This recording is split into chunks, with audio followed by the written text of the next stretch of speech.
It was a mixed condition weekend for the second round of the MotoGP World Championship in 2023 for the Argentine Grand Prix. We got dry practice sessions, a wet qualifying, a dry sprint race, and then a wet race, so we truly covered all of our bases this weekend.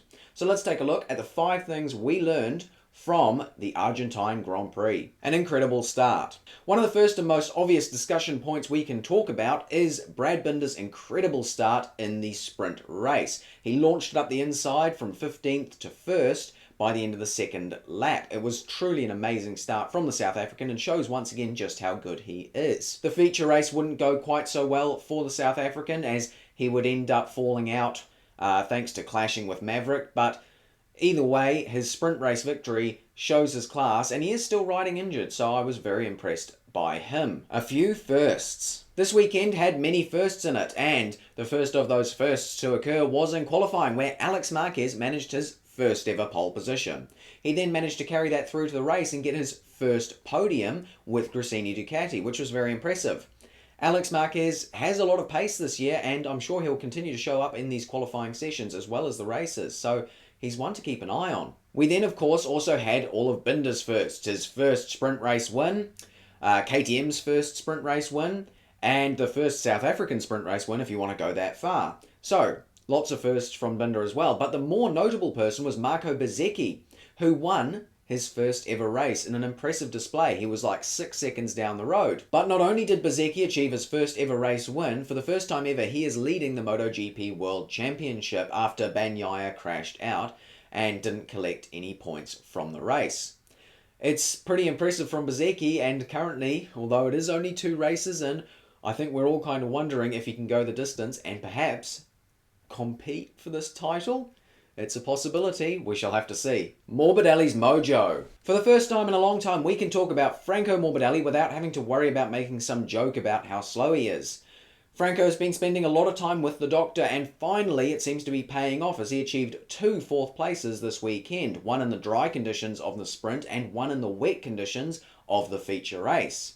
In fact, Franco was up in the top few for much of the race weekend, which was very impressive, and it shows that he is perhaps getting to grips with the Yamaha. This season is already throwing shades of 2020 as Fabio continued to struggle this weekend, but Franco managed to find his form across both of the races. It could be that Franco ends up being the one to gel with this brand new Yamaha and possibly take it to the podiums that Yamaha should really be getting. We'll have to see how Franco goes in Austin, but it will be interesting to see if he can carry this form and use some of the confidence he's gained from this round into the next few. Wet woes. In 2022, it was the Aprilias that won in Argentina, with Aleix Espargaro taking his first ever victory.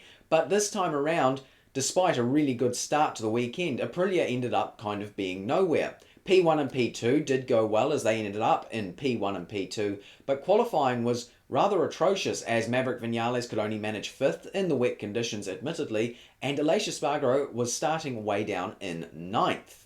The sprint wasn't great compared to expectations either, as Maverick Vinales ended up finishing 7th and Aleix Espargaro would crash out, not where you would have expected them in a dry condition race based on their Practice 1 and Practice 2 form.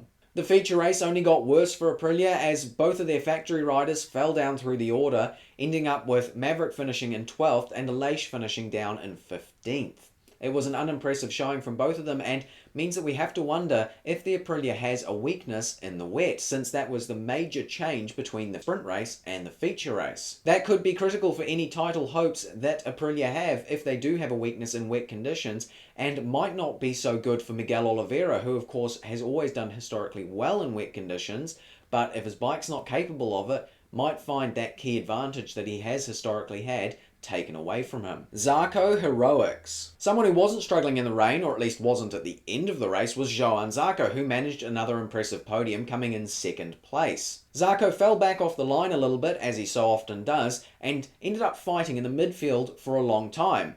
But he suddenly must have had a thought that the goal was actually to be at the front of the race and not in the middle, and revealed what would have probably been race-winning speed had he found it a little bit earlier.